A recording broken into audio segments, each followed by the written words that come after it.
Good morning. My name is Sean Shapiro, and this is Ask a Traffic Cop, where, you come onto the show, you ask questions using the Q&A functionality on either Instagram, on Twitter. No, Twitter. I'm speaking out of turn. TikTok. Too many T's. TikTok, you guys have Q&A. Use them. That's how I get your questions, and I can answer them. In terms of the folks who are watching on other platforms. Oh, here's News Talk. Hang on one second. Good morning. When you're a doctor, sometimes trying to keep hope. I hear you. I'm gonna. How's it going? Good morning. How are you? Good. We'll just leave you in the background if you don't mind muting it so we don't hear the radio signal, and we'll be ready to go when you are. Pulled the spots out. Watch Tech beat those losers from state. Yeah, you should not be able to hear the spots except through my monitor right Cool. now, and I will turn that off in a second. Fantastic. Just confirming your levels and Yeah, saying just good morning. good morning, and appreciate the check-in, and we'll be ready to go when you are.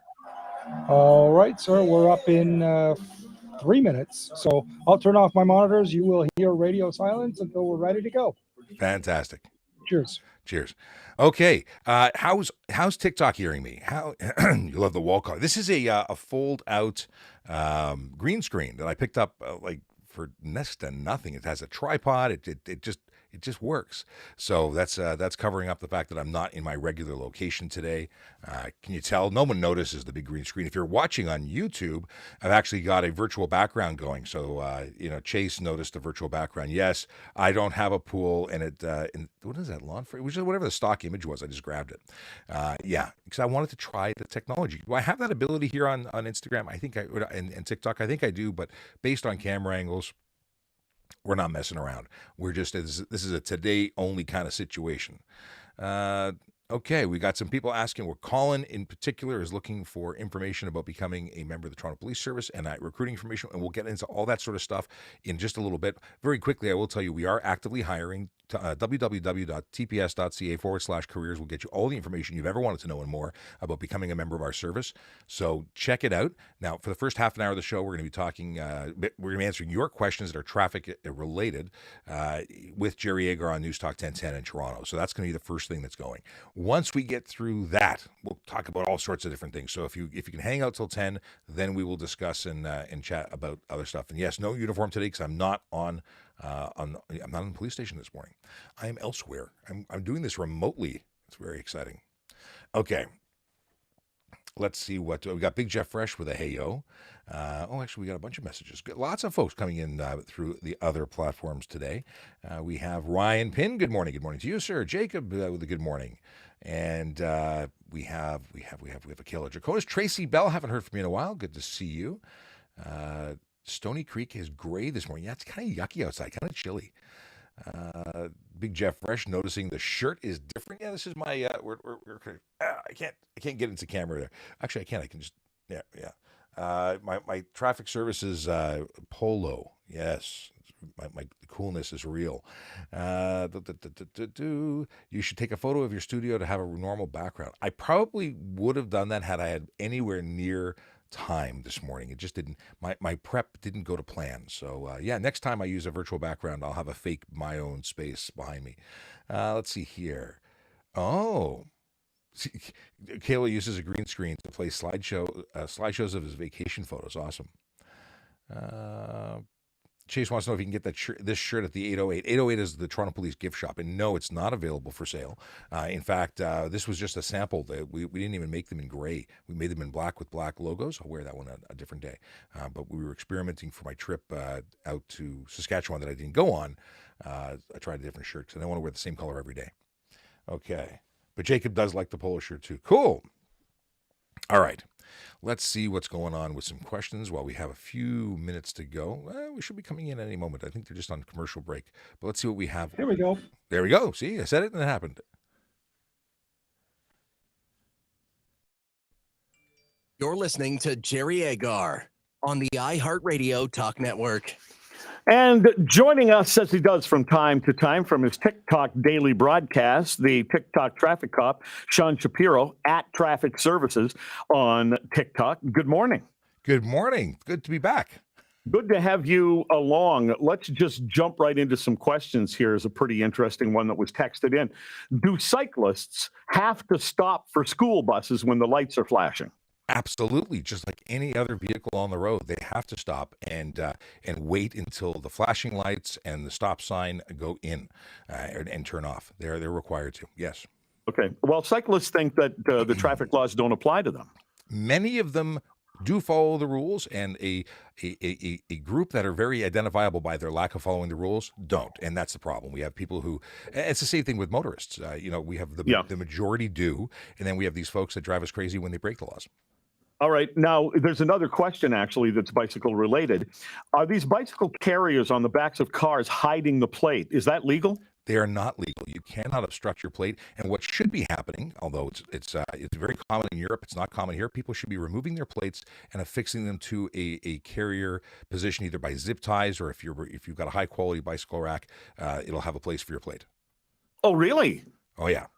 Okay, and so people just don't want to bother moving it back and forth if they're taking the bicycle rack on and off. I think that they're just not aware of the fact. I think a lot of this is an ignorance of the law as opposed to wanting to break it.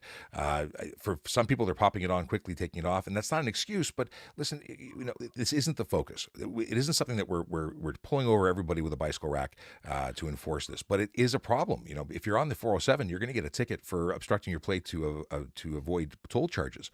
Okay. They don't mess around, and we'll usually caution someone first. But you can be charged. It's a $110 ticket for blocking your plate. And talking about plates, we have people who have peeling plates, who have dirty plates, who have covers on the plate. It's all under the same law. Well, actually, somebody sent a question in about opaque license plate covers. You get a ticket for that? Yes, you do. You can't, because if we can't read it, we've got to pull you over. We've got to decipher what it is. And very often it's people who are choosing to avoid detection, whether it be because they don't want to be caught on red light cameras or speed cameras or what have you. So yeah, we do enforce that. And even a clear cover is technically illegal. You can't do it because they're not optically correct. They do obscure the plate. Not the highest priority on our list of things to do, but we do enforce that. Yeah, I like that you said that the difference between people maybe being blissfully unaware of what a regulation is and the people who just break it on purpose. Like there's absolutely no way that a bicycle rider can say they didn't know the light was red and they just went through anyway, and they do it all the time in downtown Toronto. On the other hand, the thing about the bicycle rack and the license plate, people just might not think about it. Just put the bicycle rack on and throw the bikes on there and away they go. And so I can understand that. And it leads to my bugaboo, and we have talked about this before, but oh man, I wish people would understand this. The countdown clock for pedestrians is not a race. It's, I've come up with the phrase, don't walk on the clock. And I have to deal with this every day when I'm trying to get off of Richmond and on to Spadina and make that left-hand turn. Very few cars are getting through sometimes because the pedestrians just won't stop. Well, you know what? There's definitely confusion. It's not a race to tell you you've got a few more seconds to run the light and be there safely. The idea is to give people who may have mobility issues an identify at a time to figure out how much time they have left to get out safely before traffic's going to start moving in the other way. So it's to give them an idea of how much time they've got left and use whatever energy they got to keep going. Okay, Sean Shapiro is with me, the Tic Tac traffic cop, and here, did I say Tic Tac? You did. That's okay. Nobody was going to tell you. Okay. Maybe we can get Tic Tac to sponsor you. Hey, there you go. That would be funny. The Tic Tac Traffic Cop, brought to you by TikTok. Okay, or the other way around or something. It wouldn't work because the host can't handle it. So he's with us anyway, answering your traffic questions at 416-872-1010, 416-872-1010, toll free 877-518-5151, 518-5151, and you can text 71010. We front-loaded by asking people to text a little earlier, so I have questions here in that regard. And in the second segment, we'll get some TikTok questions as well. But here's another text. Are U-turns allowed? I'm in Mississauga, and I see a lot of them, and for some reason, I'm not sure why, this person writes. So U-turns are legal as long as you're not in a place where it's prohibited, dangerous, or signed otherwise. So if you're at an intersection and there's no U-turn sign, then you can do one if it's safe. You could do one if there's a sign that says no, then you can't do it for 150 meters beyond that sign. If you're at a railway crossing, bridge, viaduct, places you shouldn't be doing it because it's not safe, but we need to spell it out because it's not obvious, then you can't do it. It is a situation that you're in a turning movement, and whatever you do in that turning movement, you're entirely responsible for. So do it with caution. And they're not entirely illegal. They're not completely prohibited. All right. Now, the OPP says, yes, you can be charged for going too slow. Why is it dangerous, and how often are people ticketed for too slow? So there's a charge under the Highway Traffic Act called unnecessary slow driving. And what that means is you must be slowing down traffic. You have to be going so much under the speed limit that you're creating people a situation where people are unsafely passing you to get through. So if you're going to go at or the speed limit, which is the maximum you're allowed to go, technically you should be able to go in any lane. If you're going to go under the speed limit, you should move to the right to allow people who are moving at a higher speed to get past you. And now the 400 series highways and other highways in the province are putting signs up to say slower moving traffic, stay to the right. But that's about it. Okay, here is Todd from Kitchener. Hey, Jerry and Sean. Quick question about historic plates. Now that the license sticker has been removed, is there still going to be the same enforcement of historic plates where, you can only drive when you're part of an automobile club or going to a car show? Nothing changes there. The plates still have to be valid. Their use is still limited. Most of the historic plate issues are insurance based, though. When you get that great deal on insurance because you have an old vehicle, that's going to be the limited use based on your insurance company rather than being on the road for us. We don't really enforce historic plate use, but the validation, whether it's a valid plate that's permitted to circulate, that's still, you have to renew it. All right. Thanks very much for your call. You get a good rate on a historic plate because, I always dream about being able to own a 1955 Corvette. I'll never be able to do it because they would think, it would seem to me that would be expensive to insure because it's worth a lot of money.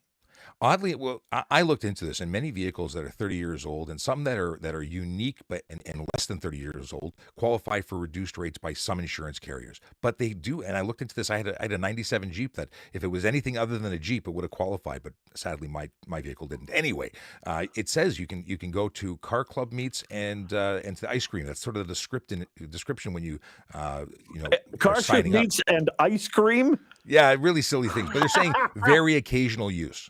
I see. Well, what if ice cream's not occasional? I mean, what if ice cream's in another country? Yeah. But maybe there's also a thing where if you say, no, I intend to drive this thing around, then maybe say, well, then here's what you're going to have to pay. Yeah. If you're going to make it a daily driver and your mileage is going to be going up, they're going to charge you appropriately. All right. Here's Kevin from Mississauga. Yeah, hi guys. So I've been wondering about this question for a long time because I almost got hit in an intersection one day by a bus. And he actually stopped and opened his window to yell at me and said I shouldn't have crossed. But the situation was, it was green. I was getting ready to cross on a green light, but the hand was on. It wasn't an active walk signal. It was just the hand. So I finally... The red hand. Was I supposed to stand there and wait for another cycle? Kevin, it was the red hand? Yeah. Well, what do you think that means? It means stop. It means don't walk, but the the light is green. The light's green. The cars can pass. Why can't I pass? Everybody's passing. Light's green. Yeah, the pedestrian signal is really just for pedestrians. If it means walk, it's walk. And now we have pedestrian advances where vehicles are being held behind, but pedestrians get a head start. So yeah, the signal that is for you is the one you should be following. And if it's got a hand, it means stop. Okay, that call was actually quite useful because it demonstrated the issue we're dealing with. But I want to go. Well, you know what? There's that, and there's also that there's confusion, which is exactly what I live for. My whole goal on Ask a Traffic Cop is to explain the things that people don't understand, so that they don't make these errors, and that next time this gentleman will know what's right. Well, he'll go anyway. So we'll do another segment, and we'll dip into some of your TikTok questions from this morning, Sean. Sounds like a plan. On the iHeartRadio Talk Network. Okay, as we go back into radio silence. I'm going to mute him for a second and let him finish up his spiel as he goes into commercials. Let's see if they muted him. Shoes on the eastbound. No, he still has got the commercials going. Okay, so let me clear my throat. That was fun. I always have fun with Jerry. We have a good time. I got a bunch of questions. If you've got questions that you want discussed on air, this is the time to throw them into the queue. The queue being the question and answer, the what is it called? Q&A functionality on either Instagram, on TikTok. I've got a question from Rob who's going to be coming up, and what did he say? Chase is reacting to my facial expressions when I was listening to the story from the last caller. Okay, we're back to News Talk Silence, so we can leave him in there. But yeah, I got Rob's question. I'm going to go through here and pick out some stuff from the Q&A that we can talk about on air. And then once we're done, which is not that far away, we're going to be going just before 10 o'clock. Then it's just you and me, and we will get into all of your questions. Okay. Question about okay, this one I can tell you right now while we're waiting. Double yellow line, are they law or suggestion? In Ontario, they are a suggestion, an advisory, a good idea. They're telling you that it's unsafe to cross there and pass, but can you be charged for crossing the line? No. Could it constitute careless driving if you do something dangerous or if you lead to a collision? Absolutely. When you're making your choice to pass or change lanes or move your vehicle, you're entirely responsible for that choice. They're just giving you some good advice with that double line. So that one we can say is done. And now we can look at other questions. But yeah, I'm going to try and pick up some questions that are going to be good for the radio. Why the new location? You know what? My job is such that it takes me where it takes me. And very often that leaves me at my desk at work. But sometimes I got to go other places. And that's what happened today. So the flexibility to be able to put up a green screen and just go, it really helps. Okay. Jacob wants to know, what's the purpose of a liaison officer? What do you mean? Liaison with whom? Because we had school liaison officers. We have liaison officers with other services. So what do you mean? But we can dip into that later, Jacob. Okay. Can you choose any lane when turning right? If it's not a turning lane, you can't. But so if there's two right turn lanes, then you could, but you can't turn right from the middle lane. If it's a straight through lane, that would be unsafe. Kayla can't stay for the whole show. That's no fun. Okay, we will continue. We will continue searching, and Kayla will be thinking of you while you're in your meeting. Okay. If you don't know who I am, my name is Sean Shapiro. I'm a police officer with the Toronto Police Service. We are just about to get back on the air with News Talk 1010 just after their commercial break. And I'm a police officer. I talk about traffic safety, traffic law, police stuff in general. I'm here to answer your questions. If you've got questions, ask them. That's how this works. And we do this month Friday from 10 to 11. We have special events like yesterday. We were at 9 because we had the chief of police on, James Raymer. That was an awesome show. If you haven't watched it, go to our YouTube page, watch the whole show. He stayed for almost an hour. That's unheard of. He's such a busy guy, and he gave you this time with him is unprecedented. Okay, Jacob. Okay.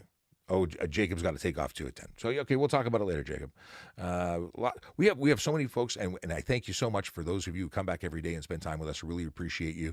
If you're new, follow us. We do this all the time, and we'd love to have you as part of the family. Okay, Corey wants to know, and this is a good question. If I get pulled over by an unmarked car, can I call 911 to make sure they're real?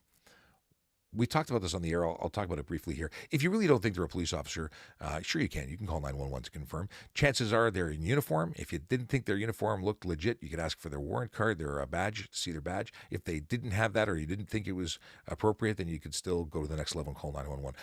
911 could keep you on hold for a while, so you might be really prolonging your stay. Now, I'm not saying that you should not listen to your gut. If you think something's wrong, then by all means, check it out. Dispatch will be able to confirm whether or not they are in fact a police officer, but I'll tell you that the vast majority, if not the 99.9999% of the time, it's going to be a legitimate officer. There's always a chance, and we've seen in the news, tragic stories where it is not a police officer, someone posing, but I don't think that's something that the average person is going to be dealing with. Again, uniform and badge, and if you aren't satisfied, absolutely call 911. Okay. Why did I get a ticket for going 5 over? Well, because you were speeding. I can't tell you where you were speeding because I don't know. You didn't tell me. But it's against a lot of speed, and 5 over is speeding. So generally speaking, on a highway, doing 105 in a 100 zone probably wouldn't get the attention of the average officer. However, if you're in a 30 zone doing 5 over, Yeah. Yeah, it's a school zone or a small community or somewhere. We are trying to keep people slow, keep This vehicles is slow Jerry and safe. Agar We're back on to the the radio. So iHeartRadio Talk back to more Network. of your questions. So a Jerry. while ago, Toronto Police Services, and really it was Sean Shapiro who's handling it, started this thing on TikTok where he goes on every day on TikTok and talks to people about traffic questions. And I thought, well, I got get me some of that. So what we do is we dip into his TikTok broadcast and make it a co-broadcast here on the iHeartRadio Talk Network and get traffic questions answered. So, Sean, what are people asking you about on TikTok today? We were talking about a couple of things we've recently spoken about. One, most recently, was, if I get pulled over and I don't know if they're really a cop because it's an unmarked car, can I call 911 to verify? So we've talked about that before. And yeah, you can ask them for their badge. You can make sure they're in uniform. You don't have to get out of the car until you feel safe. And then ultimately, if you have to, you can call 911 to confirm. Okay, now let's suppose you're an officer, you pulled me over for whatever reason, and maybe even it was something egregious and you ticked at me, and I just roll my window down enough so that I can talk to you, and I say, I'll talk to you as soon as I'm calling 911 and make sure you're really a cop. What's your response? Well, I'm gonna obviously insist that I am who I say I am, and I'll I've got a radio to back it up. So would the bad guys. Yeah, this is true, and at the end of the day, it'll depend. If it's something that is criminal, if it's something that I'm concerned for safety, that person might be coming out of the car whether they like it or not. If it's something that it's a speeding or a minor traffic offense, then that's a different story, and we can spend some time if we have it. All right. What else are people asking you about? People want to know if the Toronto Police have the same rights as the OPP. And to answer that, yeah, we're all police officers. We're sworn for the province of Ontario, and we can all stop vehicles anywhere in the province. So if you were driving, I'm assuming you're on duty, but for whatever reason, you need to go to something in North Bay, and you're cruising up the highway, and all of a sudden you see something, you can stop and take the same activity as the OPP would. We can, and the only thing is if it's going to be too far away from our home base. So if I'm in Peel Region, no problem, I can issue them a ticket. If it's two or three stops down the road, and it would be unfair to issue a ticket to a Toronto court, so we would phone a friend. We'd have a local officer lay the charge, and we'd provide evidence. But we could still stop you. We could still arrest you if we needed to, and it would be business as usual. So the police have a phone a friend program. Absolutely. Okay, I guess that makes sense. Here's a question that was texted in. When I make a left turn onto a 2-lane road, do I need to pull into the first closest lane, or can I go over to the right-hand lane? So a proper turn means that if you're in the curb lane, you turn into the curb lane. If you are turning from the next lane over, you turn to the appropriate, assuming there's more than one turning lane, but you must turn into the appropriate lane. Otherwise, it would be an improper turn. You could be charged.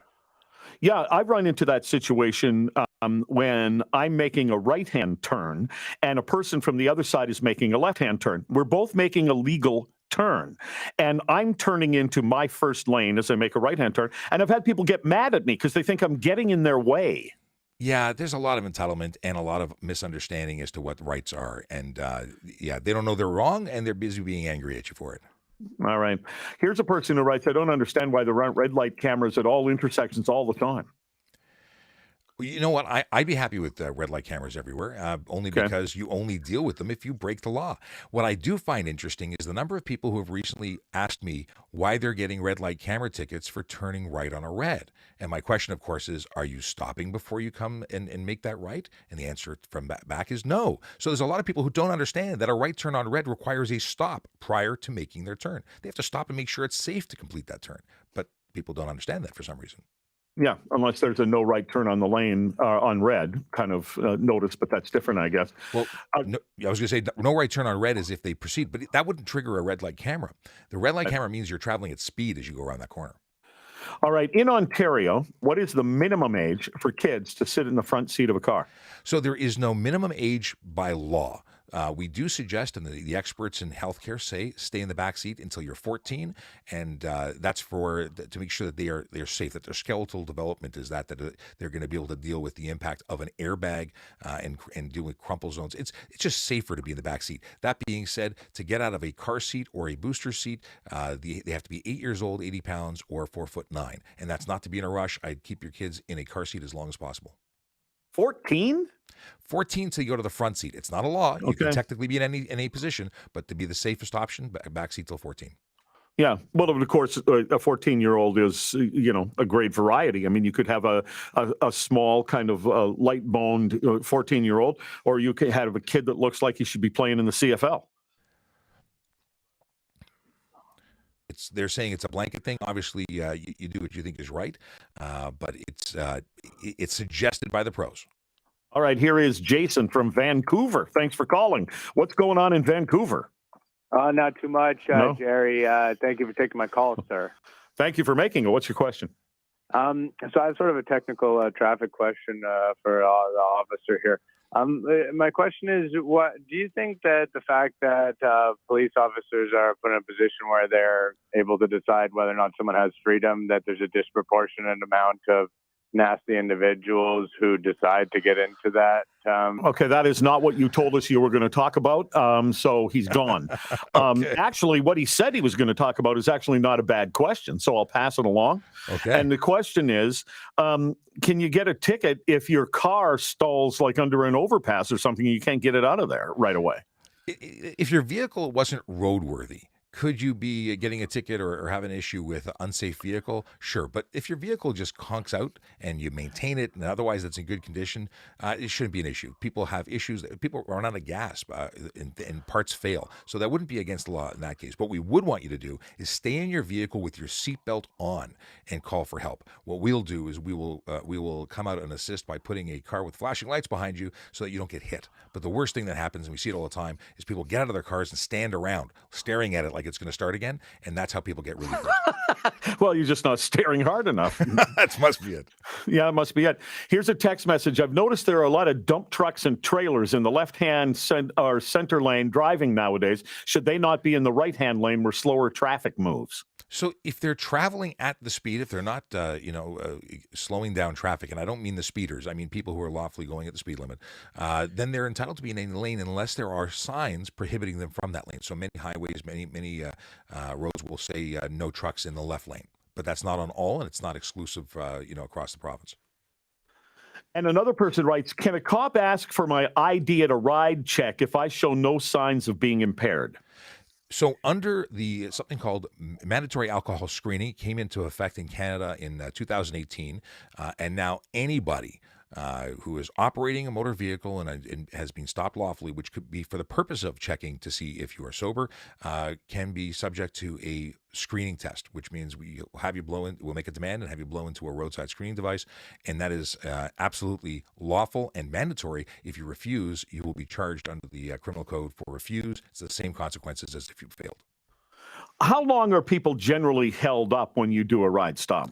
If it's something where you're going to be doing a test, it could be 10 or 15 minutes. I really couldn't give you an average because I don't know. It's been a while since I've done one. It's generally a quick process. It would take out the machine, explain it to you, demonstrate it, and you're off and to the races. Sure, but there's people piling up behind. That's the problem. Well, we're not stopping every single car. So we're gonna stop whether it be if we determine the plan is going to be every fifth car is going to get stopped. That's what we're going to do, or we're going to stop everybody until we're free, and then while we're dealing with the people, the next group will keep going until we're available to take somebody else. So it's not every single car. In Australia, it's every single car. Yeah, I don't like it. Because I'm sitting back there and I'm sober and I'm trying to get somewhere and you're just randomly going after people. I mean, I know these things have passed muster with the court. That doesn't mean I have to like it. I understand. But I will tell you this. We are finding a lot of people who are being caught because of this that are otherwise, they seem that they're okay, but they're well above the legal limit, but they're professional drinkers. Sean Shapiro, the TikTok traffic cop on the iHeartRadio Talk Network. I think we're out of time. I think we're done. Thank you again, Sean.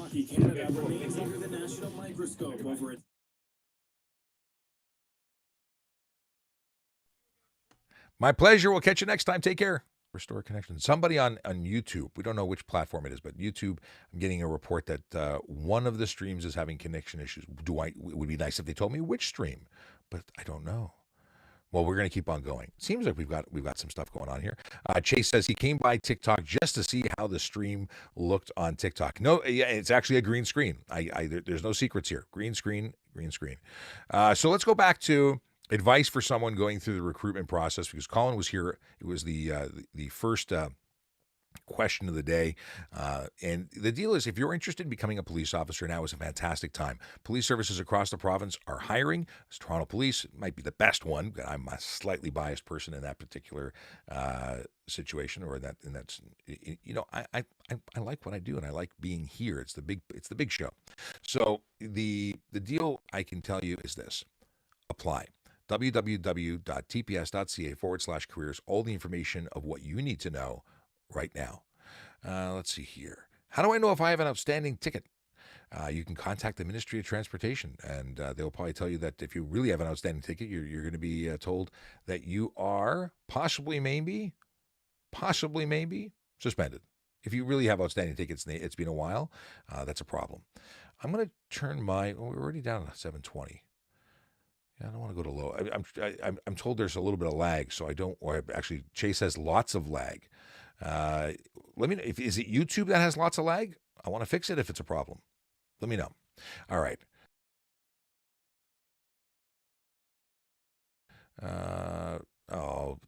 There are people silly as we get to mute them. Do you have any tattoos? Alan wants to know. I do not have tattoos. I'm a clean slate. I thought about it and then decided not. Corey wants to know if I am ready for the new Call of Duty. I saw the emails. The only Call of Duty that I play, and even that is sporadically, is the is mobile, COD Mobile. But I really do like it. I just don't have any time. After stunt charge removal from court, how to file appeal for suspension of stunt charge? You can't. Not that I'm aware of. See, the reason that they're roadside suspensions and roadside impounds are because just because you win based on technicality in court does not mean you are innocent. So that stands. You could certainly make attempts, but there is no way to get rid of a stunt charge. Chances are, if you win in court, it's not because you proved your case. It's that there was a technicality of time, or some other thing where the officer didn't show up. But that doesn't make you less guilty. So that's why the province has made them thing. Robin says, "But I'm not guilty." Okay, what was the charge for? You said stunt, but what were you alleged to have done? This I'd like to know. Let me know, Robin. And if we don't, if for whatever reason we don't get back to you, or we don't see your follow up, DM me. I'd love to know more about your case. Why do I have to wait a year to get a G license? Well, you technically have to wait 2 years, because you've got to do a year as a G1, then a year as a G2, and then you get your G license. And if you've got experience from another country, then they're obviously not crediting you enough for the time that you have. They for whatever reason, they don't give you enough credit. They don't count it. And if that's the case, you wait, because everybody waits. They want you to get experience. It's not about just getting it done. So Robin says it was for speeding. So if you were doing 40 over in a speed limit area under 80 kilometers an hour, so there was a 60 or anything under 80. If it was a 70 kilometer an hour zone and you were caught doing 40 over, that's stunt driving. So if you were speeding, if you're saying you weren't speeding at all, that's a different story. But generally speaking, as police officers, we're not charging people who weren't speeding. But yeah, if you got off because you were able to dispute the fact that you were speeding, stunt driving is not doing 5 overs.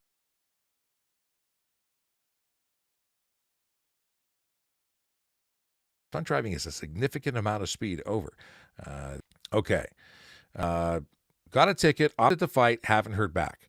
What's the story with that? The story is contact the courts. If you have not heard back, they're still backlog as a result of COVID, but definitely check it out, look into it, and you want to get that resolved. You don't want it to just be forgotten about, and you end up with a suspension for an unpaid ticket because of a clerical error. It could happen, and I don't want that to happen to you.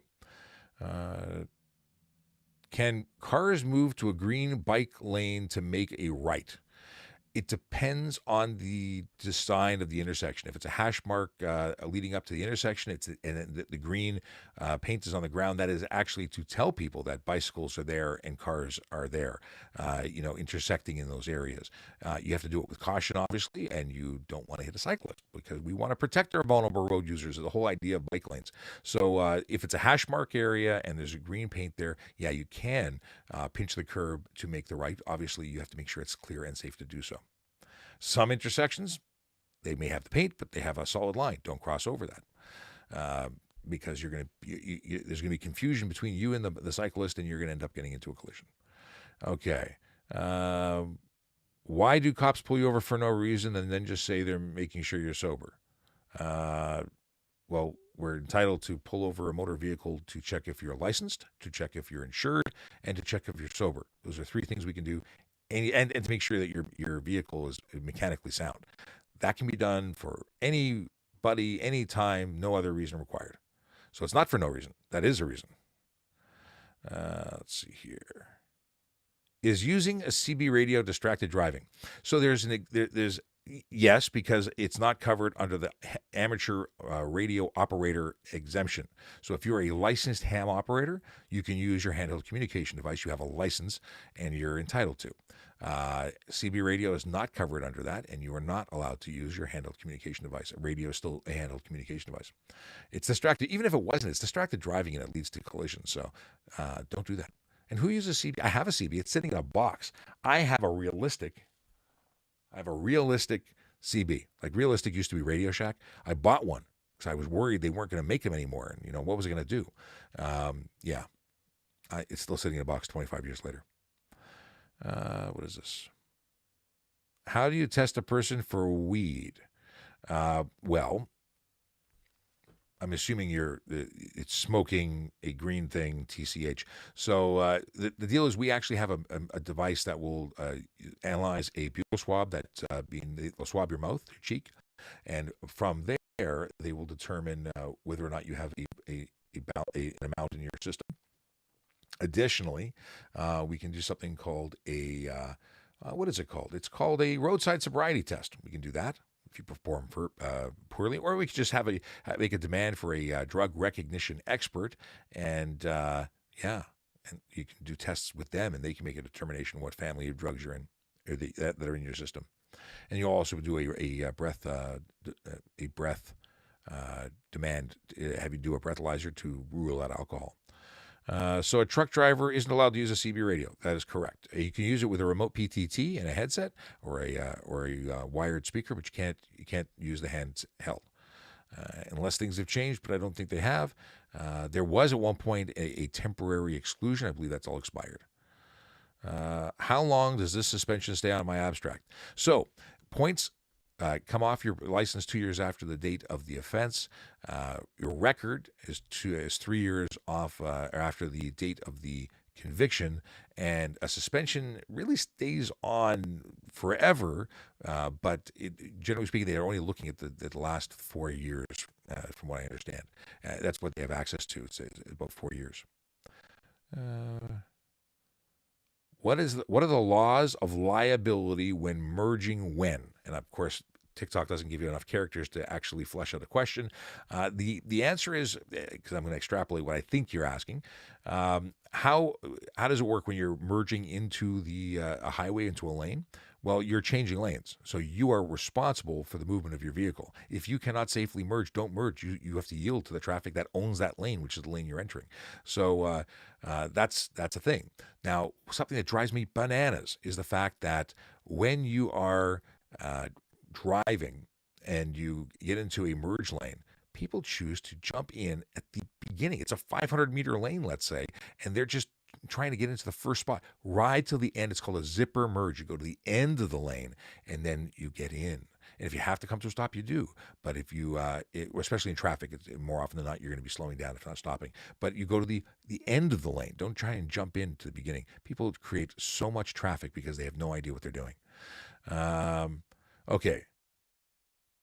Oh.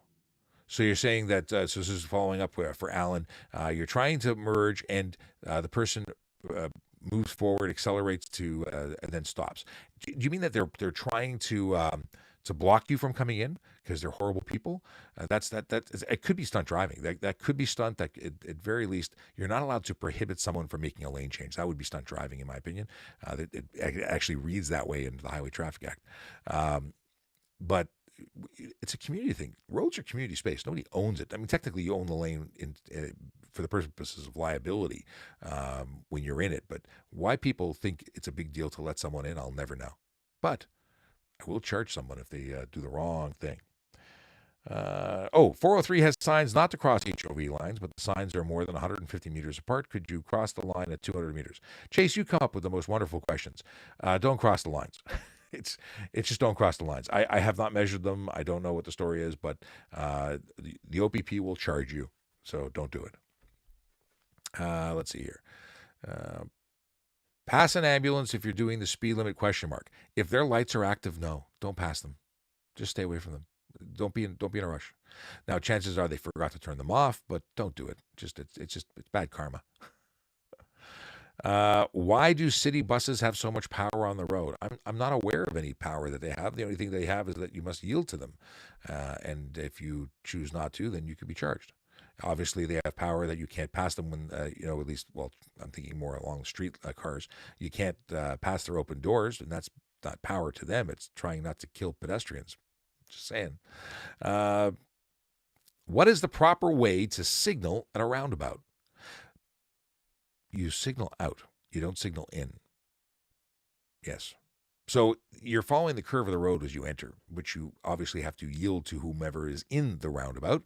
But when you are exiting, you're indicating that you're going to be getting at the next turn. It allows you, or the next exit, it allows drivers who are planning to enter the roundabout at an inkling as to what you're going to do. It drives me bananas. This is one of my biggest pet peeves, is the fact that people don't know how to deal with roundabouts. And I'm not criticizing you, but just in general, there seems to be a lack of education when it comes to roundabouts. And I have to admit, I was part of that. I didn't understand them. I didn't grow up with roundabouts. Roundabouts were in England, not here. So yeah. Okay. I hope that answers your question. I hope it helps. You have better roundabout experiences. Is there noise restrictions on V8 engine vehicles? There are noise restrictions on all vehicles. You can't create unnecessary noise. You have to have mufflers and so on if your vehicle was manufactured with one. So there's no decibel limit in particular. What's the best vacation you've taken and why? Oh, I used to be an avid traveler, and I don't know if there's a best. But I mean, we did a Disney cruise with the whole family. That was awesome. I like cruises. I'm a big fan of cruising. The food is good. The service is good. Everything's clean. I like it a lot. How old were you when you started working? You got some good random questions here. I was probably 13, 12. Well, 12 for family business. 13 or was probably McDonald's. I've been working my whole life. Okay. Turn left on a red light, example, Richmond Street. Can you? You can turn left on a red if you are on, you can turn left on a red if it is a one-way to another one-way. So you have to be both on a one-way, turning onto a one-way, not a runway. That would be planes taking off and very dangerous. And as long as it wasn't signed otherwise, because it could be prohibited with a sign. Is the G-test still modified? I believe it is. I don't know if I agree with it. I think we should have more strict questions or testing rather than relaxed stuff, but there was a backlog, so I understand why they were doing it.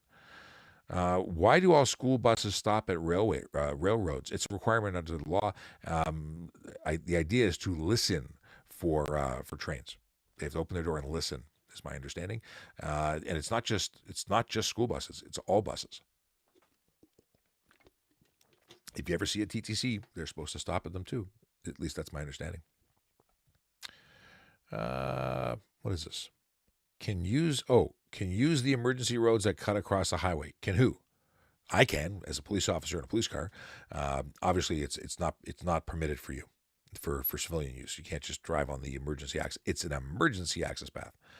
What is this? Both merging forward, vehicle accelerates, then stop.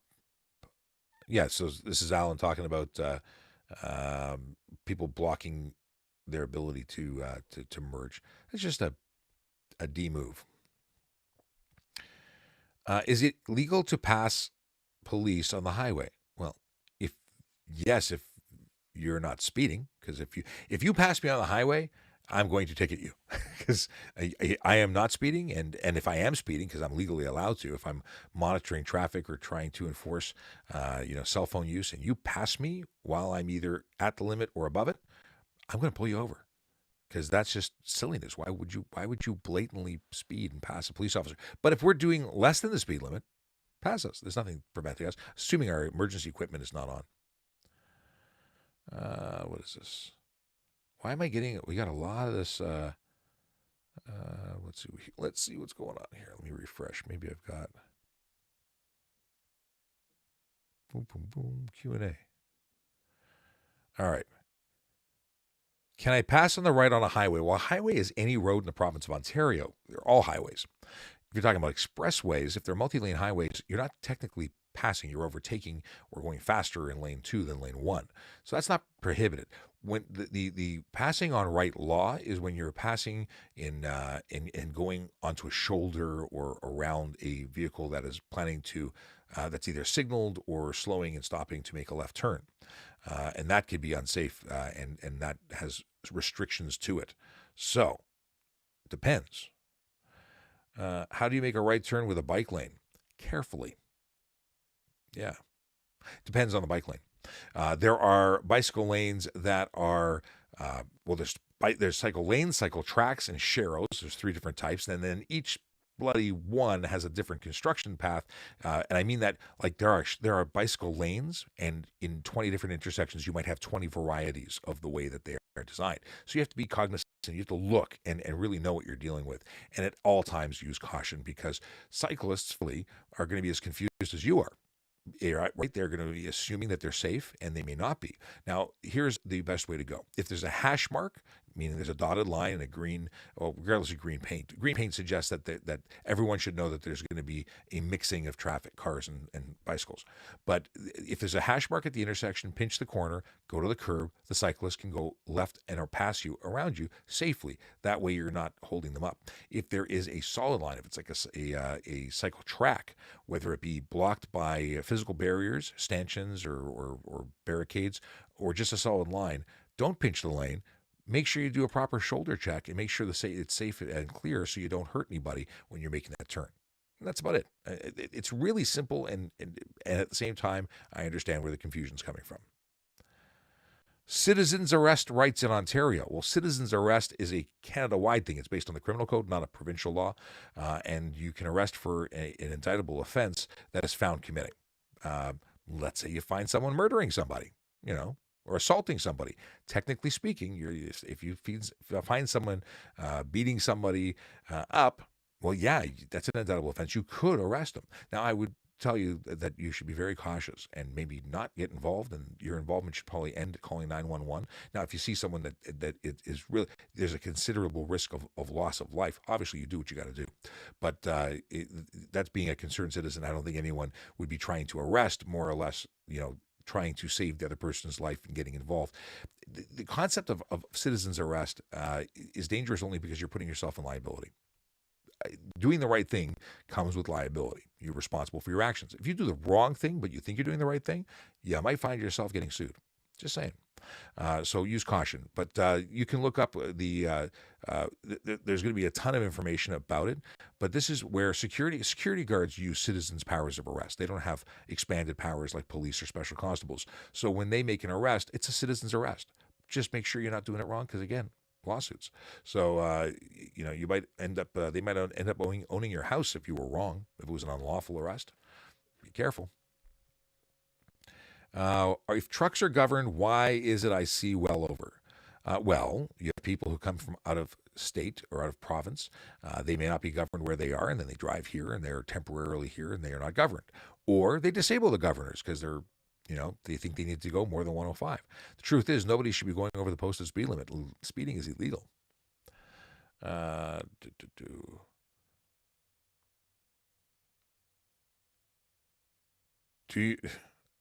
I don't know where these questions are coming from, if this is a user or some kind of bot that TikTok's doing. Do you prefer cooking or ordering in? Ordering in. My kitchen is primarily there for looks. What I've been trained for is making orders, not not cooking.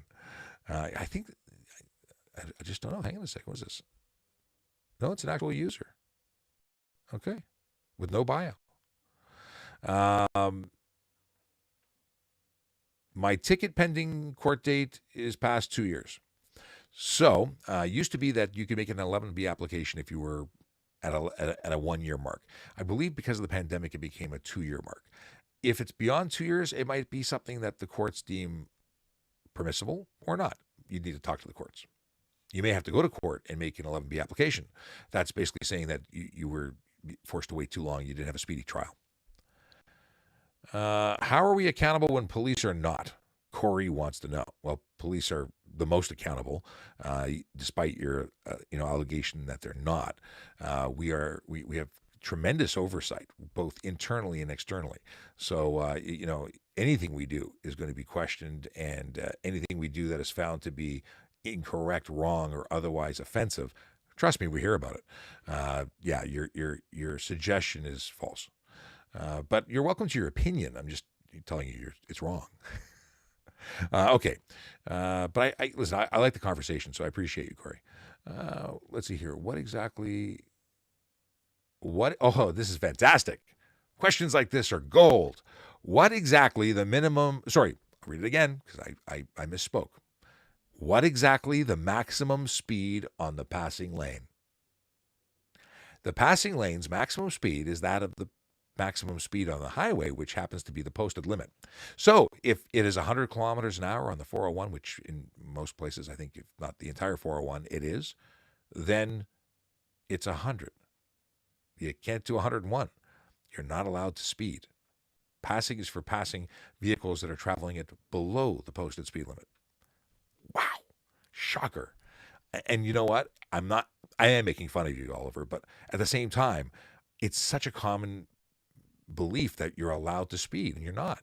The idea of speed limits is to limit what you're doing. It's not a minimum. It's not to suggest that everyone should do the same speed. In fact, you should probably go slower in general, because you save gas. There's no reason to go faster. No one gets anywhere faster. You know what you do? When you speed temporarily. You feel like you're getting somewhere, and then you slam on the brakes because about 500 meters up the road, traffic's not moving, or it's moving slower. So you're just creating all this acceleration, deceleration, wear and tear in your vehicle. Do what I do. Drive like a grandpa. I'm not a grandpa yet, but I'm preparing myself, and I'm doing that by going slow. I drive the speed limit. I set it and forget it on the cruise control. Oh, so a quick story time. I was just in Ottawa, as you may know. I was with TIRF, the Traffic Injury Research Foundation, and their Drop It and Drive DIAD program, talking to students in the Ottawa area all about traffic safety and the risks of distracted driving, and it was just awesome. But what I had was a rental vehicle, and that rental vehicle had lane keep assist and the what is it called? The active cruise control something or other. Anyway, it was really cool. I'd never been in a vehicle that had that other than a Tesla. I've driven a Tesla, and that was kind of cool, but this was just a regular vehicle, and it slowed down. So I set it and forget it, and really, it even kept you in the lane. It was Tesla-ish, and it was a Ford. So I was very impressed with the fact that that was doing what it was doing. So there's no reason to go and be aggressive on the road. It doesn't do anything positive other than maybe temporarily make you feel better. City of Burlington official, which I don't think is official, by the way. What's your opinion on the Autobahn? I drove the Autobahn. I think the Autobahn is a very interesting road. The average speed in populated area, I shouldn't say the average. The speed limits range from 80 to 130 kilometers an hour in populated areas of the Autobahn. In the unpopulated or the less densely populated areas where the Autobahn allows you to be limitless in terms of speed, it goes fast. I was in a Renault, like 3-door Renault. I did not feel safe on the Autobahn.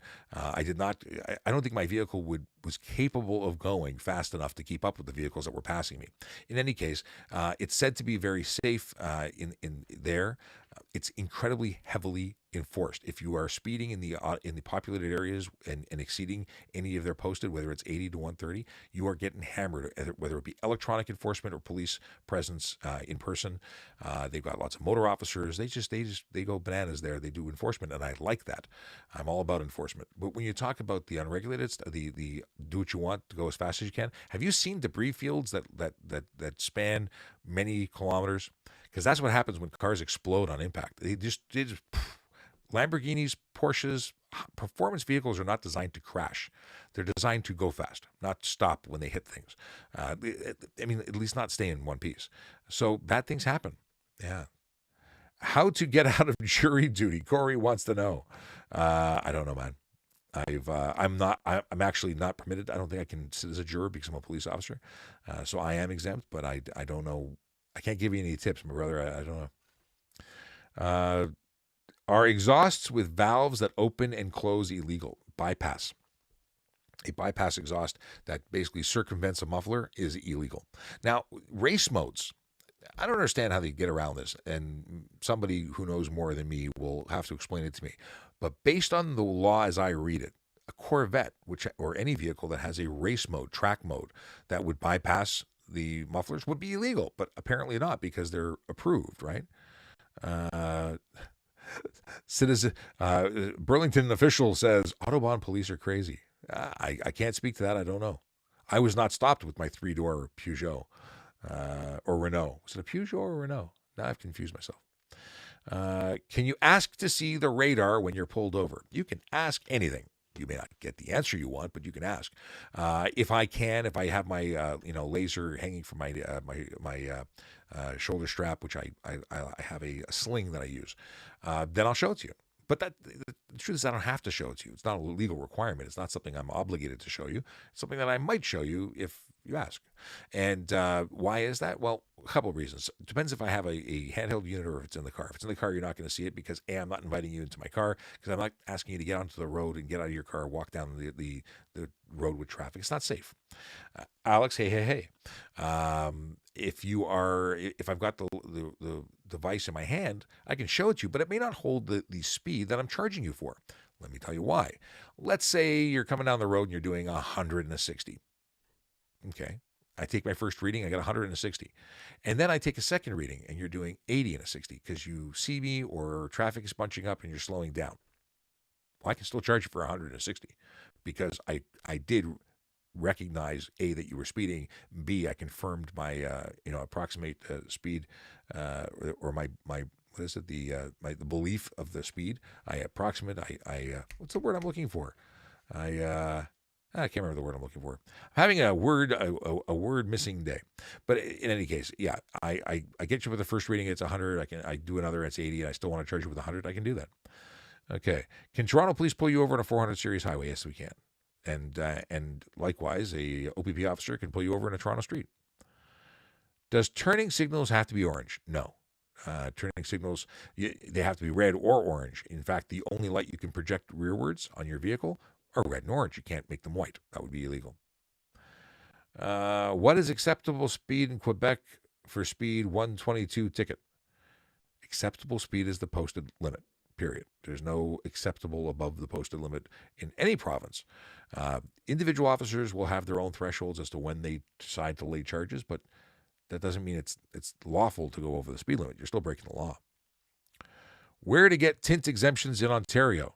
Well, this is real simple. There are no tint exemptions in Ontario at all. If you're sensitive to light, sunglasses. If you that's the way around it. If your eyes are sensitive to light, get sunglasses. And if it's because they get behind get bigger sunglasses, but there's no medical exemptions for tint. I know so many folks are disappointed by that information. Other provinces might allow you to do it, but there's nothing here. The maximum tint is 30% light blockage for the windows that are directly left and right of the driver. You can go as dark as you want on the rear windows, and you can have nothing on the front windshield unless your vehicle was manufactured before 2017, and that only allows you to have a 3-inch or 75 millimeter tint strip from the top of the windshield down to the AS1 line or 75 millimeters, whatever happens first. And that's I believe the 30%. Excuse me. And the point is here, that's just for safety. So if you are beyond those limits, you wouldn't get safety, and your vehicle might be determined to be unsafe for the road. There's another charge, and that's for obscuring the interior of your motor vehicle with color-coded or reflective tint. So you can't actually have a tint that is even 30%. If I can't see you as the driver, I can't see the driver inside, 30% is not that dark. So, but if I can't see you because it's dark outside and I still can't see in, you're obscuring the interior, and I can't. So it's $110 ticket for that too, in addition. So hopefully that explains and helps you out. Why are we so lame when it comes to car mods? Well, I don't know why you're so lame when it comes to car mods. Don't put lame car mods. I know that's not what you're asking, but I thought it was a good idea to poke at you because it was funny. The deal is that there's car mods that are safe are fine. Car mods that are legal are fine. Breaking the law, not okay. Most of the issues with car mods are the fact that they are unsafe. So it depends. Everything depends. Kendra wants to know how I know so much. I'm just lucky and a geek who reads the Highway Traffic Act and is interested in finding the answers to your questions. When I don't know the answer, I'm compelled to find out what the answer is. And then once I say it 600 times, I remember it. Maybe 590 times. It depends. But yeah, it's just that I'm a traffic officer, and this has been my life for a very long time. I've been a member of the service for 22 years, and I've been keenly interested in all this stuff. So the fact that I need to understand it and testify to it, or when I was on the road, and I've just made a life out of learning this particular stuff that nobody else cares about. Thanks for asking, Kendra. Okay. What makes a car mod unsafe? Well, that's like saying what makes a bird a bird. Maybe it's not exactly that, but it depends on the mod. A mod that makes like tinted windows. You see less because you block light. Light is how we see. If you reduce the amount of light coming in, you see less light, thus you see less. Thus, it's harder to see, thus you're less safe. Like a lot of this is pretty simple. When it comes to exhaust systems, is it safe? Well, people will argue that it is safe. Well, I can make a loud exhaust. Who am I hurting? Well, technically speaking, noise affects people negatively. It's actually a health problem. Not only can you damage hearing, but you can actually change stuff and things. I'm not a scientist. I'm not a doctor. But science will tell you that it's bad for the environment. It's bad for people who are trying to sleep. People have a right to the peace and quiet that people with loud exhaust pipes are interfering with. It negatively impacts the happiness of people around you. You might be the only person who appreciates it. So it really depends. So to say what makes a mod unsafe, it depends on what mod we're talking about. So make a direct question. Ask me about the specific. Here. See, ask and thou shalt receive. They want to know, is a turbo unsafe? If not, how? No, a turbo is not unsafe. A turbo, if installed correctly, is fine. Turbos. My truck is a twin turbo. It's not, in fact, the majority of vehicles being made, at least by certain manufacturers, they're not making naturally aspirated engines anymore. They're almost all turbos. So turbo is not unsafe, at least not in a properly installed, regulated form. Yeah. What's unsafe about my 5% tint? Well, I just discussed it. You can't see. And if you think you can see, you're lying to yourself, because 5% means that 95% of the light is being restricted and you're only allowing 5% tint through. So not only is it unsafe because you can't see out, and that's a problem when you're turning left, right, or going straight and there's pedestrians and other people on the road. Yeah, it's an issue. Additionally, we can't see in. So what are some of the things we do by seeing into your vehicle, which, by the way, you have no reasonable expectation of privacy in? Picking your nose is not a reason to have 5% tint. You want to do it privately? I don't know, use a Kleenex or something, or wait till you can hide. But 5% tint means that I can't see you when you're not wearing your seatbelt, which is prohibiting or preventing me from enforcing laws. I can't see if you're drinking alcohol. I can't see if you're using your cell phone. That's a problem. And I know that's one of the reasons people do it, is because they don't want to be seen doing it or doing it. But it's illegal and it's unsafe, and it's so unsafe that if I caught you with 5% tint, I'd actually pull your license plates. Your vehicle is not safe to be on the road. So that is a good example, and I'm glad you followed up with it. Or Zach, actually, it wasn't the last person who asked. Zach, who's a new person. I don't think I've answered a question from you. If you're watching and you don't know who I am, my name is Sean Shapiro. I'm a police officer with the Toronto Police Service. I answer your traffic and police questions Monday to Friday from 10 to 11. But today we went on at 9:30 because we joined our buddy on News Talk 1010. Yeah, we were on the radio. And if you were with us, you were on the radio too. You know, maybe not, they didn't hear you, but you were there. I vouch for you. Chris, is eating while driving allowed? Yes and no. And I'll tell you how that works. If you are, well, first of all, in the province of Ontario, it's not specifically illegal to eat food while driving. Now, here's the thing. If you are eating a 3-course meal, it could be careless driving because you're not touching the steering wheel. A 3-course meal, I'm assuming you got a knife and fork and a plate, and that's gonna be an issue. Now, if you are driving if you're driving and you're safely operating your motor vehicle and you take a bite out of a sandwich, take a sip out of your coffee or what have you, that is legal in Ontario, unless it's negatively impacting your ability to safely operate your motor vehicle. So if you're all over the road weaving because you're eating that sandwich, it's good, well, that's a problem because you're not driving properly, and that is the undue care and attention that is required to be a driver. And the truth is, anything you do in your motor vehicle that isn't specifically focusing on driving is distraction, and it's unsafe. And guess what? It's the leading cause of collision. Distraction, not eating. And within the things that fall into distraction, not just using a cell phone, but distraction, daydreaming, talking on the phone, even if you're on speakerphone, you're dividing the bandwidth of brain power you have, and you're trying to do more than just drive. And driving is a full-time gig. If you want to avoid a collision, if you want to be safe on the road, be safe on the road and drive. Don't be safe on the road and email and text and eat and do your hair and brush your teeth and do all these things. And people do this stuff all the time. But again, we don't multitask. We task switch. So you're doing a little bit of driving, a little bit of eating, a little bit of looking, a little bit of talking, a little bit of thinking, a little bit of planning, but you're not doing it all at once. It's a lie. If you think you're a multitasker, you are sadly mistaken. Is cold air intake legal? Yes. It obviously depends on, you can't take a headlight out to put a cold in air. Is it ram air or cold air? You can't take safety things out to put things in, but if just having a cold air, I do not believe that it is illegal in any way. Would you pull someone over for 10 over? Yes. 15 over all day long. 15 over, especially, it's about percentages. So in a 60 kilometer an hour zone, 15 over is 25% over the speed limit. Did I do that math right?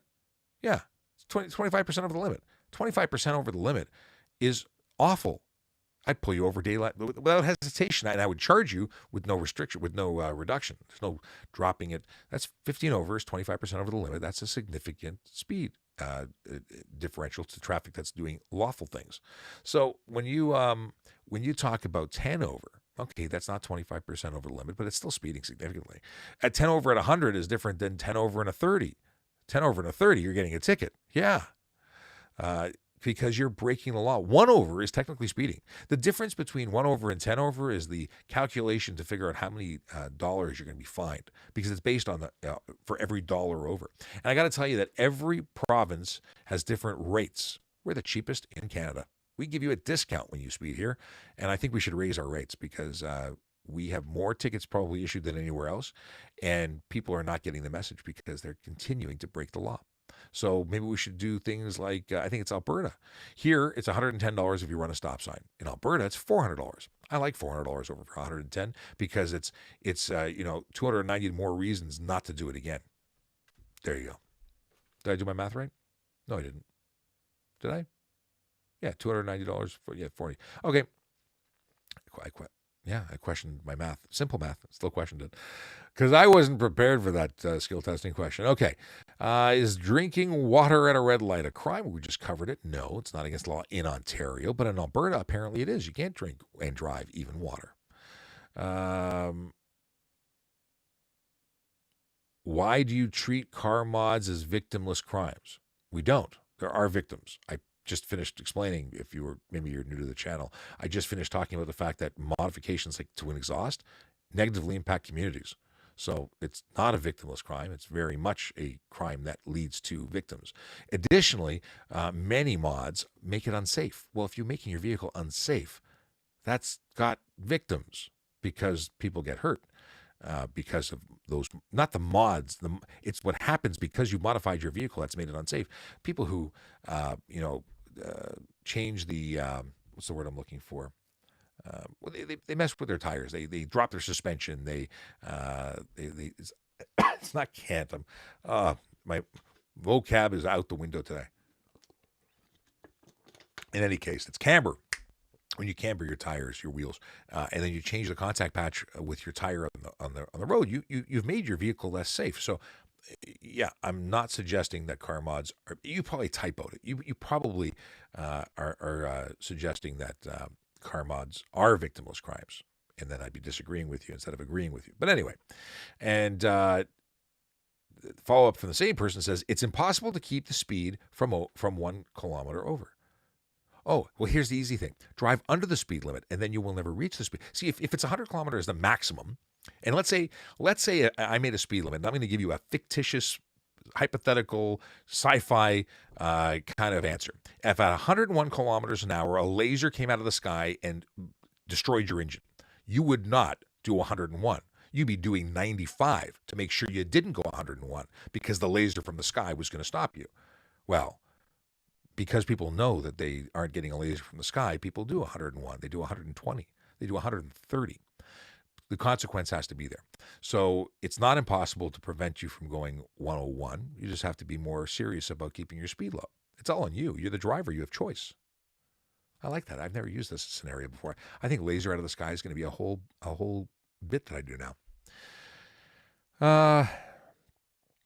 Bylaw called in, or they randomly show my driveway. I don't know what your question is here. I really don't. Is this a parking question? Do you have parking question? I don't know what your question is. If you call bylaw, they take however much time they take to get there, but I don't have anything to do with bylaw. I don't know. Can you drive on slicks if you are ideal conditions? You can drive on slicks on a racetrack. That is the only place they're legal. You cannot drive on a slick on the road. It's not lawful. So the answer is no. Improper tires. Do I need permission to stick out camera when driving? If it's not secured, here's the problem. You're required to make sure everything's safe. If you're sticking your hand out the window, it's your hand. It's attached to you. If you stick your hand out and you drop your camera, it's an insecure load. You can be charged for that. If you're talking about making doing rollers, and most people aren't just sticking a camera out the window, they're sticking their whole head and shoulders out. That's a seatbelt issue. And in recent discussions, I'm actually the concept is charging the driver criminally. I know, shocker, but I had this great conversation, and it was as a result of a driver who was driving with their door open and some dum-dum standing up and out of the convertible. And I say dum-dum knowing that it's offensive because that was a really dumb move. But not only was it a dumb move for the person standing, it's a dumb move for the driver who's operating a motor vehicle in a way that is dangerous, even though they're just rolling on the highway. They're on the highway. Something goes wrong. That person who's the passenger is going to get ejected and killed. Thus, they are knowingly doing something dangerous. Thus, they are criminally responsible. And I think that's a great way to play the story. So I would charge them criminally for dangerous driving. And if you are driving with someone sticking your head out the window, that is how I would pursue that, because you are driving in a manner that is dangerous, because something can go wrong and that person could die. And you're doing it knowingly. And that's the intent. Okay. Can you get pulled over for driving too slow? Yes, you can. Unnecessary slow driving is both dangerous and unnecessary. That's why they call it that. Do I need a permit to put a GoPro on my car? I don't believe you do. It needs to be secured, and it has to be secured. And I mean secured by, it has to be secured. If it comes off, it's insecure load. You must have a manner of a suction cup, not acceptable. It has to be multiple points of contact, and it must be secure. I think I said secure a lot. Intoxicated passenger license with a G1 driver. Illegal. The supervising driver with their G-Class license must have less than 0.05 BAC, blood alcohol content, in order to supervise a driver. So if they are intoxicated, they are not qualified to supervise. You would be driving G1 unaccompanied, and you would be eligible for a charge, even though you're doing a good thing. It's just a good thing that you're not qualified to do. So take a taxi, take a bus, take a plane, I'm thinking of a song here. But yeah, no, you would be, and you wouldn't be insured. So just don't do it.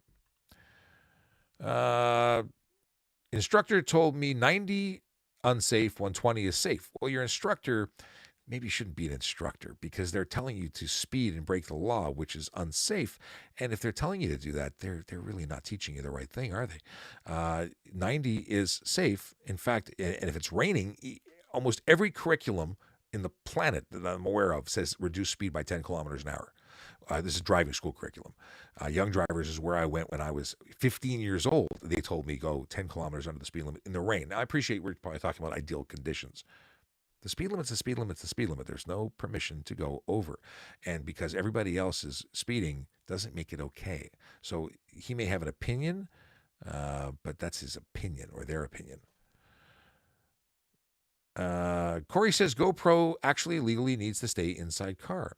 I don't know if there is a law preventing GoPros from being mounted at the outside of a vehicle. I'd like to know what it is, because that's like saying a CB radio antenna cannot be mounted to the car.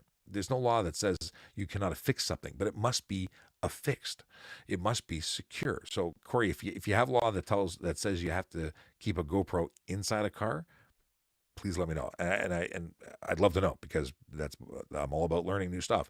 But if you had a screw mount or a lip mount for your trunk, or there's many things you can mount to a vehicle, but they're all secured, meaning that they're not suction cups or Velcro or whatnot.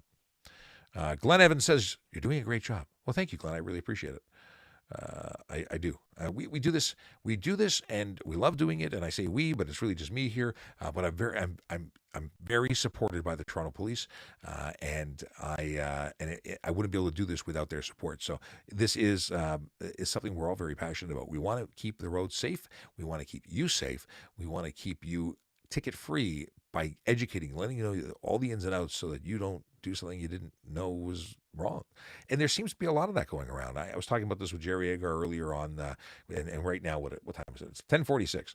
Well, probably around 9:46, we were talking about the fact that I'm getting messages from people who are watching saying, I'm getting red light camera tickets for making right turns on reds. Okay. My question is always, did you stop for the red? They're like, no. Well, my brain hurts when I hear that, because a red light, in order to make a right turn on a red, you must come to a full and complete stop. You must clearly ensure that it is safe to make the turn, and only then can you make the right turn on a red. And each vehicle must do the same thing. It's like a stop sign. So they ran the light thinking, well, it's a red light, I can make a right turn. I don't know how we're skipping broad issues. But again, Glenn, thank you for the compliment. I really appreciate the support. Morgan wants to know if police officers have to reach their quota. I'm still working on it. No, I'm kidding. There's no quotas. I've never received a free toaster or vacation or even a buffet meal for writing tickets. In fact, I never even realized I was quoting Poncherello. Frank Poncherello from Chips from the 70s show, is that I asked my sergeant, he lets me write as many as I want. And that was always my answer. There are no quotas. There is work performance. That is a very different thing. A quota would say, go out and write 25 today, or don't come back. Or write 25 and get a donut. If I, at the end of a period of 6 months or a year, and the only person who has not written a ticket, but everybody else has written 100 a day, well, it's not a quota. It means that I'm wasting time or not working or stealing time. Because what am I doing? If everybody else is doing their job and I'm not, that's different. That's an evaluation of performance. It's not a quota. The truth is, I got to go out and do my job. And I know that I can stand on a street corner and watch cars go by, and I would observe. If I just stand there, not in uniform, I'll see probably 100 people on their cell phones a day. Now, I wish I could write 100 tickets for each one of those cell phone users, but I can only write what I can write. Should driving school be mandatory? I certainly think it should be, but that's not up to me. If law may, like you look at the states, and I'm only going based on television. Netflix tells me that in some states, it's part of the high school curriculum driving. I think that'd be amazing. I've triggered my modding friend. He says, "Who constitutes 100 to be safe and 110 in others?" It's called government. That's government and engineers and sciencey people, and then they make laws, and then the laws are enforced by the police. I do not set speed limits. I would set them lower. Why is speed limit of 110, 100, 110 if traffic flow is 130? Traffic flows because people are choosing to not care about the speed limits. They're choosing to risk it, probably because they haven't got their very much deserved ticket. Because I would give them that ticket. If I saw someone doing 130, I will ticket them. If I see it doing 140, I will ticket them. If I see someone doing 150, I'll take their car for 14 days and suspend them. I follow the law, and I issue tickets based on the law. Now, if you want to get speed limits changed, talk to lawmakers. Is riding a dirt bike on the side of a highway illegal? Yes. You cannot, it's not permitted to ride a dirt bike anywhere other than the trails or private property. You cannot. But Dom, I appreciate the question. When is car theft going to be cracked down on? Well, we don't stand on street corners waiting for people to try and steal cars. A lot of that is based on preventative measures that you can take as a vehicle owner to reduce the risk of car theft. Make your vehicle less interesting to thieves. Put a club. I know it doesn't look good on a Lamborghini. I don't know if you have a Lamborghini, but if you put a club on a Lamborghini, maybe they will go to the next car. Truth is, there's no way to stop it. Not entirely. If someone wants to steal your car, if you've got something that's hot, I mean, nice looking, not hot like stolen, then we've seen criminals who will break into your house. They'll open your garage. They'll bring a tow truck right up to the front of the door and they'll steal it. So, crime. You know how we reduce crime? By not supporting criminals, by not buying hot stuff, by not supporting drug businesses, by not allowing them to do anything. If no one would buy a stolen car, then no one would steal a stolen car. I mean, within reason. I mean, people steal things to do, to commit other crimes. You can have a crappy car and still have it stolen. Why? Because they just need a car to go, do a drive-by. They just need a car that they can throw away, so they steal it. And then there's people who steal cars to export them to other countries. Well, maybe we shouldn't be, supporting the countries that are the destination places. I don't know. I'm not in the business of car theft. That's not something that I'm involved in as a traffic officer. I investigate car crashes, collisions, violations of the Highway Traffic Act. We actually have the hold-up squad is responsible for what should we call it? It's carjackings, and then we have people who look into car thefts and specifically. But divisions do reports, and your insurance covers you, and that's and the only thing you can do other than that is try and make your vehicle less attractive. Park it in well-lit areas, have video cameras, park it in a garage, put the club on, more than that, I don't know. There was a great suggestion. I always refer to it because I think it's brilliant. Someone said one way to reduce having your vehicle stolen is to pop your hood and take out the fuel pump relay. No one's taking your vehicle if you do that. There's also options to, what is it called? Put in an ignition kill switch that's hidden. ODM, is it ODM, OBD port blockers, Faraday bags for your remote controls. All those things are great, things to make it less easy, more difficult to steal your vehicle, but there's no perfect answer. And like I said, we're not waiting on street corners, waiting for someone to steal your car. They steal it, you call us, we do a report, you go to your insurance to get a new car. That's generally how it works, and it's not perfect, not even great, but we do our best. Okay. Are you able to have a dual stage NOS with roll cage? Well, so your NOS can be installed. Your NOS injection system, if it's called whatever the deployment system is, can be installed. However, you cannot attach a tank to it that has NOS in it. That would be illegal. You can have a system with an empty tank or a disconnected system. That would not be illegal. The roll cage, though, unless you are driving with a full helmet and Hans device, you're looking for brain damage and even a minor collision with a roll cage. Roll cages are not safer unless you are racing. That's not something you want on the road. How would you feel if lawmakers made no speed limits? I would think that lawmakers were not making laws. They were making excuses, making people feel better about putting themselves in. We know that speed kills. Speed is absolutely proven to kill, not just by doing it. It's by what happens by when you have that rapid deceleration, when you hit something, when you hit pedestrians. We are actually in the process of lowering speed limits. That's why we have 30-kilometer-an-hour zones. speed kills. We have campaigns and education that all the time about it. So lawmakers who make no laws aren't lawmakers. They're law unmakers or silly. Yeah, we're going to go silly. Thoughts on Peterborough crime increase? I'm a Toronto police officer. I didn't even know that Peterborough had crime. What do we have here? Is it true that Alberta plates don't get charged 407? I'm not aware of anything like that. I believe they do get charged 407.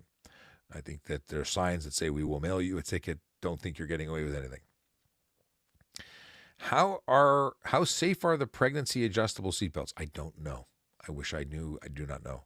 I know that some people get exemptions for seatbelt wearing from their doctors, medical exemptions for seatbelts while they're pregnant. I don't know if that's a good idea or not. I'm going to assume it's not, but that's up to doctors, and that's beyond my control. Excuse me. Morgan says, abruptly coming to a stop kills, speed doesn't kill. Well, there's not just the driver in the car that we talk about, and you're right, because I made that joke when I was talking about it. But it's also a lack of response time. You're actually giving up time. So when someone walks out into the road and you hit them because you didn't even have enough time to respond because you were going so fast, that's killed. The speed was contributing to the fact that person died, and you hit them. Whether you're at fault or not is irrelevant. You've taken a life at that point. So speed kills. It also significantly increases the level of injury and destruction upon impact. It just does. Science. Also, the ability for a vehicle to stop. It takes tremendously more time to stop from higher speeds. It's not linear. Okay. What do we have here? Would I get a no front plate ticket if my car is Saskatchewan? So if you're visiting Ontario and you were never issued 2 plates, you will not get charged for not having 2 plates. Now, Sergeant Campbell, who joins me on a regular basis, talks about the fact that technically we do require 2 plates, but there's some kind of exemption for someone traveling inside. The fact is, if you don't have a second plate, you can't be charged for not having the second plate. If you're an Ontario driver, we issue 2 plates. You're responsible to have 2 plates, and you will get a ticket. You won't. But Bandit Fan, if you're visiting and you are not issued 2, you won't get a ticket. And if they try and give you a ticket, explain to them that you're only issued 1, because that would just be, things happen. People make mistakes, but yeah. What do? Tim says, you may not like the law, but they are the laws. Absolutely. And we have officers who don't agree with all laws. They don't think that cell phones are a reasonable law. Are they still obligated to enforce the laws that are in place? Yeah, we're cops. Now, I'm not saying that I don't agree with it. Actually, I'm quite happy to enforce the distracted driving laws, because I know that distracted driving kills. But yeah, you're absolutely right, Tim. The laws. Want to change the law? Talk to a lawmaker. Talk to your politicians. Don't talk to me about changing laws. That's not my department. If my BRZ is modified to 600 horsepower with tunes, is it legal? It has to be legal for all sorts of things. The horsepower rating, I don't think changes anything. Tunes could be illegal because you're unnecessary noise. But if you're meeting all the requirements of safety, just the fact that you produce 600 horsepower, there's cars that are stock that come out of a factory with more horsepower than your BRZ. So, and I'm assuming the BRZ doesn't come out stock 600 horsepower. So when you're buying a real car that has 600 horsepower out of the factory, that's legal, obviously. Did I not say that? Did I say the BRZ is not a real car? I didn't mean that. I'm told it's a very cute car. I've seen some pictures. It's not an unattractive car. It's for smaller people. I couldn't even put my right leg in that car. Let's see here. I'm messing with you, man. People are like, how can you say that about his BRZ, man? That's not cool. Let's see here. I've neglected Akela for a little while. I'm sorry, man. Yes, Akela Draconis rightfully says the only rear-pointing white light on a motor vehicle is the backup lights, so you can see when you're reversing. That's only active when you're reversing. The only other white light, which must only be white, is your license plate light. Josh. Thank you, Josh. Josh just told, you know what, this is what my new thing is, like in the last minute of the show, I'll tell you where VZ is. I keep you thinking the whole time. I purposefully left out VZ so you had to watch for an hour and a half in order to find out where Vision Zero Enforcement Team is today. What is Vision Zero Enforcement Team? Well, they are a group of dedicated officers who go out diligently every day to change driver behavior to save lives. Yes, that's what they do.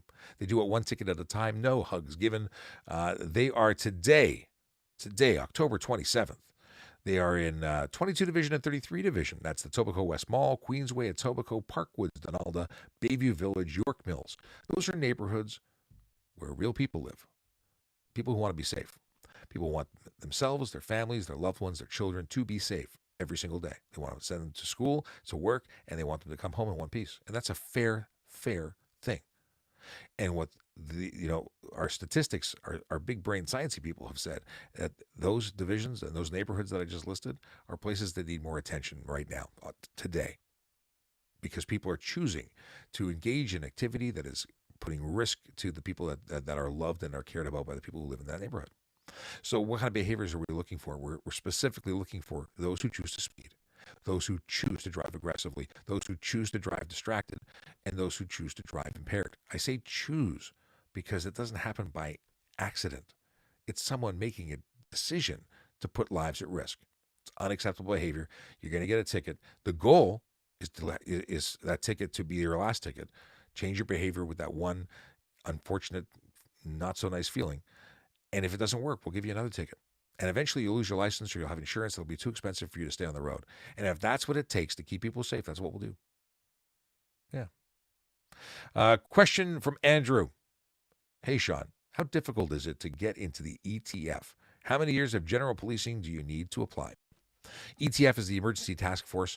And to answer your question, I actually have no bloody idea. I say that because I am not the guy with the 2% body fat who's going to be applying to be in the ETF. Those are rock stars. They are fit as a fiddle.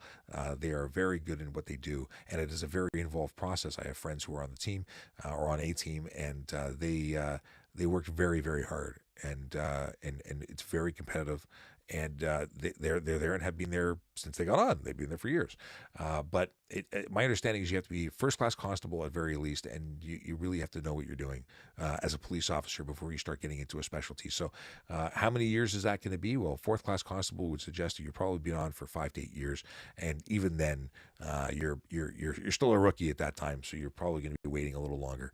But you know what? First, become a police officer. Worry about becoming a tactical officer after. Kayla Dracona says 24 Shades of Blue, the podcast of the Toronto Police Service. The other podcast. We have a podcast too, but they have, that not me on it podcast. 24 Shades of Blue posted a video last week about ETF training. So there you go, Andrew. Check out 24 Shades of Blue. It's on a YouTube channel. You can check it out. It's also available wherever podcasts are available. Also, our podcast, which is coming back into activity. We have 2 episodes that need to be edited so I can post them, but we have TPS Traffic Jam, which is basically the podcast about traffic. People wanted to know, how can they watch this show safely when driving? Well, you can't, because you can't safely watch something, and you can't legally watch this while you're driving, but you can tune in and download when you're at home on your Wi-Fi so you don't burn your data. Our TPS Traffic Jam, and you can listen to our magical episodes where we interview people about traffic. You're very welcome, Andrew. Andrew's going to check out 24. And Kayla, thank you on behalf of Andrew for the tidbit. I am neglecting my 24 Shades of Blue watching stuff. All right. We have actually gone way. Have we gone way? We're 2 minutes over. Oh, my God. I expected to be here for an hour and a half, but yeah. Let me see what's going on here. But I do believe I've got to go. I just want to make sure that if there's, we got some special questions here. What if a canine scratches the car on a traffic stop? Our car, we're okay. We're insured. I don't know if a canine scratches your car on a traffic stop. I don't know what's going on in your traffic stops. You're getting canine, but you'd probably be eligible to have damage covered by the service. I'm just saying. You'd probably, if they damaged your vehicle and it was confirmed that A, you did nothing wrong, and B, that you damaged it, you'd probably have a claim, and you could probably put in a complaint. But I don't know the ins and outs because I've never actually heard of that happening. Okay. How likely is it to get a ticket for 20% tints? If by 20% tints you mean that 20% of the light is coming through and 80% of it is not. Like 80% light blockage, you're probably going to get a ticket. You'd get a ticket for me. But if it's 20% tight tint, because 30% light blockage is legal. But that light blockage, it means that 70% is getting through. If you're talking 20%, that's less than 30%, you'd be legal. The issue is that some manufacturers discuss how much light they're getting through, and some talk about how much light they block. So it depends on what standard you're using. If it's 20% light blockage, you're good. If it's 20% light getting through, you're illegal. Don't do it. Corey wants to know if I've ever been injured on the job. And actually, yes, I have. I was involved in a motor vehicle collision. I've had a couple of collisions because things happen. But I was struck while on my police motorcycle in 2018, and I have not been on the road since as a result of the injuries that I received. Broken a bunch of things, a lot of soft tissue damage. Still in the ouchie mode. I'm on light duties because of it. So yeah, on-duty motorcycle crash. I do not advise getting hit by a car. It is just not something that is good. Certainly changed my life. Hopefully not forever, but it seems to be looking that way. And I work, daily to get back to where I was. I was never a ninja, but I'd like to be more ninja than I am now. Thanks for asking. Okay. Tips for a couple who are moving from EU. So you're coming from Europe and you're moving to Toronto. What kind of tips would you like? I've never moved from Europe to Toronto. I'm born and raised here. So in terms of driving, make sure that once you become a resident, apply for an Ontario license. You may or may not qualify for a direct exchange. Maybe look into that before you get here. And when you get here, make sure you're subscribing to this channel because we're going to help you answer all your questions, about traffic safety and traffic law, because I'm sure there's going to be a few things that are different. Okay.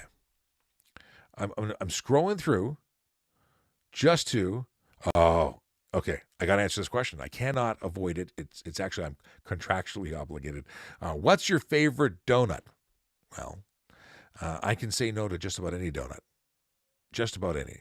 But when it comes to the raspberry-filled Krispy Kreme, that is a special place in my heart and my gut. I quite like that donut. That's my favorite.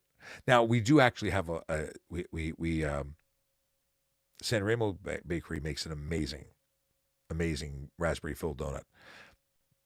I love their stuff too, but the one that really hits me is the Krispy Kreme one. And there's like no Krispy Kreme in Canada anymore, or maybe there's like one or two. There must be two because someone sent me some donuts. A friend I was on a no-carb diet, and they sent me donuts, and my life has been spiraling out of control ever since. I'm kidding, sort of. Okay, what was this? What do we got here?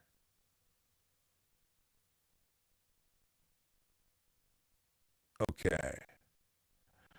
BMG Music Canada wanted to know if I went to the Barrie funeral. Barrie funeral? You mean the Innes funeral?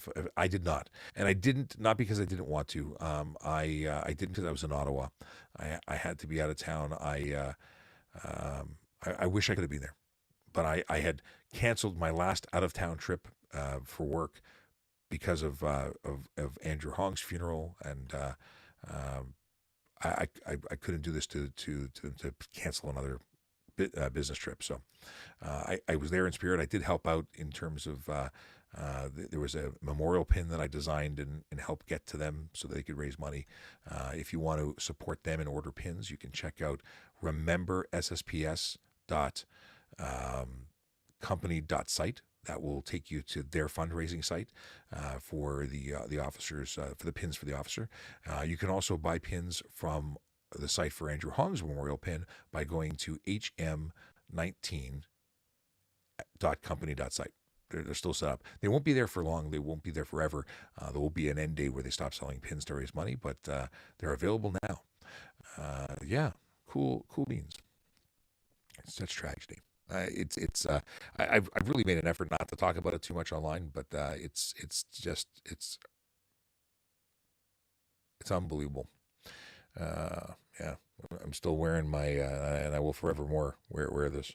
I don't know what I'll do if I lose it or break it or whatever. My Andrew Hong bracelet. I haven't taken it off since I got it. Okay. Why is stunt driving impound only 14 days? You're right. We should just take everyone's cars. There's a question in Australia. There's something called hoon laws. At least that's what they refer to them as. And they crush cars. They don't impound them. They crush them. That'd be interesting. What do you think of that? Should we crush stunt driving cars? That would definitely impact someone's day. Maybe change the way they make choices. Are drivers in Toronto becoming more aggressive? I can't speak for all drivers, but there is a trend of very aggressive driving, stunt driving, and speeding, and yeah, that's why we have a Vision Zero enforcement team to go and try and change that behavior. Okay.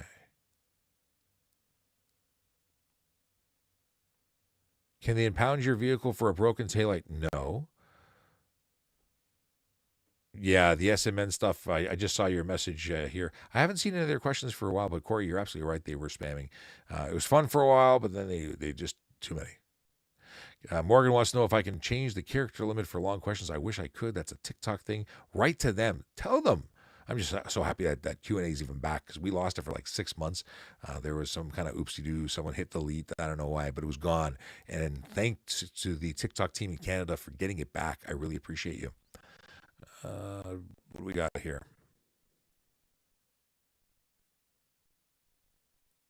I don't think what? We talked about that. What happens if someone gets a ticket in my car? Well, for most things, it's going to be their responsibility. If it's a red light camera or a automated speed enforcement camera, it's going to be your responsibility. And then hopefully your friends are, good people who are stand up for them and themselves and take responsibility for their actions. And when you say, hey, that day that you borrowed my car, yeah, you got a ticket, you get to pay for it. There's no points, but if they were to tell you no, that would be the last time I ever spoke to a friend. If someone said, I borrowed your car, I got a ticket, you should eat it because we're friends, that's not friends. But that's just me telling you that if your friend borrows your car, they're not friends. At least if they, get tickets and don't pay them. Recent handgun ban. Someone wants to know what's a law I don't agree with. There you go. Handgun ban. I don't agree with it. I'm a sports shooter. I don't get it.